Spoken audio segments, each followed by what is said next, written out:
Bonjour tout le monde, c'est Yannick, j'espère que vous allez bien. L'Amazfit GTR 3 est une des dernières montres connectées de la marque. Amazfit qui bénéficie d'une certaine renommée dans ce domaine. Aujourd'hui, je vais vous donner mon avis. Application, interface, fonctionnalité, je vais vous dire ce que j'en pense. Juste avant de continuer, pour ceux qui ne me connaissent pas, moi c'est Yannick, sur ma chaîne on parle de tech. N'hésitez pas à jeter un coup d'œil sur mes précédentes vidéos si ça vous plaît. Abonnez-vous en activant la petite cloche, c'est le meilleur moyen gratuit de me soutenir. Merci infiniment. L'Amazfit GTR 3 propose un design tout en rondeur très sobre, très classique. La montre arbore un écran AMOLED d'une dimension de 1,39 pouces affichant 454 par 454 pixels. Il est lumineux et on peut l'utiliser sans trop de problèmes à l'extérieur. Ça, c'est super cool. Le contour de la montre est en aluminium et l'on aperçoit deux boutons situés à droite. Le bouton du haut écranté, on peut le tourner pour faire défiler de longues notifications ainsi que les menus. Un micro est caché entre les boutons. On a un retour haptique lors de l'exécution de certaines actions sur la montre. En dessous, en revanche, au niveau des capteurs, c'est du plastique. La montre pèse 32 grammes et bénéficie d'un bracelet en caoutchouc que je trouve agréable à porter. On peut le remplacer simplement si besoin. Cette montre offre une résistance à l'eau 5 ATM, ça c'est quand même cool. Maintenant qu'on a fait les présentations, je vous propose qu'on fasse le tour de ZepOS, c'est l'interface aux commandes de cette montre connectée. L'interface est basée sur un système d'exploitation open source RTOS et se montre très efficace à l'usage. La navigation est en somme très classique sur ce type d'appareil. En haut, un menu d'action rapide pour accéder à une fonction lampe torche, l'écran sera blanc, un mode veille, cinéma, le niveau de batterie entre autres et l'accès aux paramètres de la montre pour gérer les cadrans, la vibration, la redémarrer ou la réinitialiser par exemple. Je précise aussi que la luminosité de l'écran peut être adaptée automatiquement si on le désire. De retour sur l'accueil, on peut changer le cadran en restant appuyé avec son doigt. Naviguer en glissant son doigt de gauche à droite pour accéder aux widgets dont la disposition est paramétrable dans l'application Zep. On a les stats de suivi de santé, la météo par exemple. Depuis la page d'accueil, toujours, on pourra accéder aux notifications en glissant son doigt de bas en haut. Il est bon de noter que l'on peut par exemple consulter un mail en appuyant dessus, même si l'affichage laisse à désirer. Certains emojis sont également pris en compte dans les messages type SMS. On ne peut pas répondre aux messages, aux mails, etc.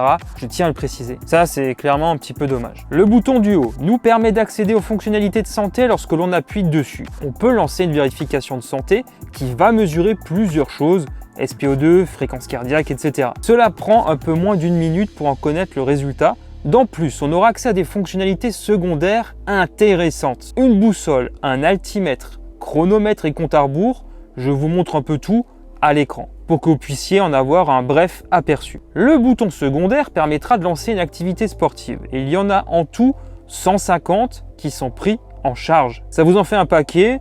Voici la sélection par défaut disponible sur la montre. On peut en ajouter ou en enlever à partir de l'application directement. Le GPS intégré à la montre permettra de vous localiser sans avoir besoin d'un smartphone avec vous. On peut très bien gérer sa playlist musicale, mais dans ce cas, on aura besoin de son téléphone à proximité, car la GTR 3 ne stocke tout simplement pas les fichiers musicaux. Voilà pour mon tour de ZepOS, la navigation est agréable, très fluide, j'apprécie beaucoup. Mais j'ai quand même une petite remarque pour être vraiment un petit peu tatillon. Deux fois, ça m'est arrivé que la montre se montre un petit peu plus lente, j'avais des ralentissements pour revenir en arrière, notamment dans les menus. Voilà, ça m'est arrivé deux fois peut-être, grand maximum. Donc j'imagine que peut-être une future mise à jour viendra corriger les derniers petits tracas. Ce qui nous amène maintenant à parler de l'application disponible sur Android et iOS. Déjà, il n'y aura pas de jaloux, ça c'est cool. Et à l'instar de l'interface de la montre, Zep, l'application, est vraiment très agréable aussi à utiliser, très ergonomique. On s'y retrouve facilement. La page d'accueil recense vos statistiques de santé, fréquence cardiaque, suivi du sommeil. Ce dernier se montre redoutablement précis. Vous avez bien sûr le détail de votre nuit, des conseils pour améliorer vos performances en matière de dodo, mais aussi un comparatif par rapport aux autres utilisateurs qui correspondent à votre tranche d'âge. Dans la page santé, vous allez avoir des statistiques de sport. Il est notamment possible d'ajouter des objectifs. Dans Profil, on aura les informations relatives au compte.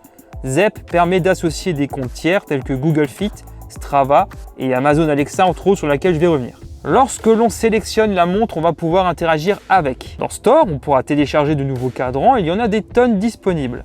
Je vous les fais défiler à l'écran pour que vous en ayez un petit aperçu. Il y en a pour tous les goûts, ça c'est super cool. Notons que l'on peut ajouter une photo de son smartphone si on le désire. Ça ajoute une touche supplémentaire à l'ensemble. Je me souviens pas avoir vu ça avant sur Zep. Dites-le moi en bas en commentaire si jamais c'était le cas. Mais on a désormais un App Store disponible pour télécharger de nouvelles applications. Pour le moment, j'en ai compté 11. Ça fait pas beaucoup. Pour de la domotique, l'IMC, le brossage de dents, why not, et une calculatrice. C'est un peu light, j'espère que ça va s'étoffer rapidement. Pour le reste des options disponibles, ça reste très classique. On peut personnaliser l'affichage des menus de la montre, gérer les applications qui peuvent nous notifier, comme on l'a vu juste avant, retrouver sa montre si on l'a perdue à proximité, elle va tout simplement vibrer. Elle n'a pas de haut-parleur intégré, on ne pourra pas gérer les appels depuis la montre. On peut juste ignorer ou refuser, c'est tout. Alexa est disponible et fonctionne de la même manière que sur smartphone. Il suffit d'ajouter au préalable son compte sur l'application. Quel temps fait-il? Qu'est-ce que j'ai prévu aujourd'hui? L'autonomie de la montre est une véritable force. On va pouvoir l'utiliser sans problème pendant une vingtaine de jours. Déjà ça, c'est super cool. Ça change de ce que j'ai déjà testé précédemment sur la chaîne. La capacité de la batterie est de 450 mAh. Par contre, si vous utilisez beaucoup le GPS de la montre, alors l'autonomie va fondre plus rapidement. Et cela va grandement dépendre de vos activités. Il faut compter 2 heures pour une recharge complète avec le câble magnétique qui est fourni. Attention, je le précise, il y a un mode Always On Display disponible sur la montre. L'activer vous fera perdre énormément en endurance puisqu'il ne sera alors question que de quelques jours. L'écran peut s'animer en soulevant le poignet ou en appuyant sur un bouton, c'est vous qui décidez. Je trouve le rapport qualité-prix assez attractif au vu de toutes les fonctionnalités disponibles. Certes, on n'aura pas une montre Wear OS, mais avec toutes les fonctionnalités qui sont disponibles, je trouve que c'est pas forcément très gênant. Par contre, j'espère que les développeurs vont jouer le jeu pour y proposer plus d'applications. L'écran est bon et la navigation fluide, mis à part les petits tracas que j'ai rencontrés. L'application se montre tout aussi ergonomique. On peut y faire beaucoup de choses, notamment avec Alexa, ça c'est vraiment top. L'autonomie est assurément aussi une grande force, mais on va pouvoir peut-être lui signaler quelques petits manquements si on veut chipoter, et souvent vous êtes nombreux à me le signaler en commentaire sur certains tests de montre connectée. On ne pourra pas décrocher directement sur la montre lors d'un appel. Moi perso, ça va pas être quelque chose qui me gêne, mais bon. Cette montre connectée est disponible aux alentours de 150 € hors promo, quelque chose comme ça. Je vous mets de toute façon le lien juste en bas en description si jamais vous voulez l'acheter. Voilà, n'hésitez pas à me dire en commentaire ce que vous avez pensé de cette montre connectée, ce que vous avez l'habitude d'utiliser aussi. Voilà, on arrive désormais tout doucement à la fin de ce test. N'hésitez pas à lâcher un gros pouce en l'air si vous avez aimé cette vidéo et à vous abonner si ce n'est pas encore fait en activant la petite cloche. Comme d'habitude, 1000 merci pour votre soutien extrêmement important pour moi. Pour ma part, je vous retrouve très bientôt pour de nouvelles vidéos. D'ici là, prenez soin de vous, portez-vous bien. Ciao tout le monde.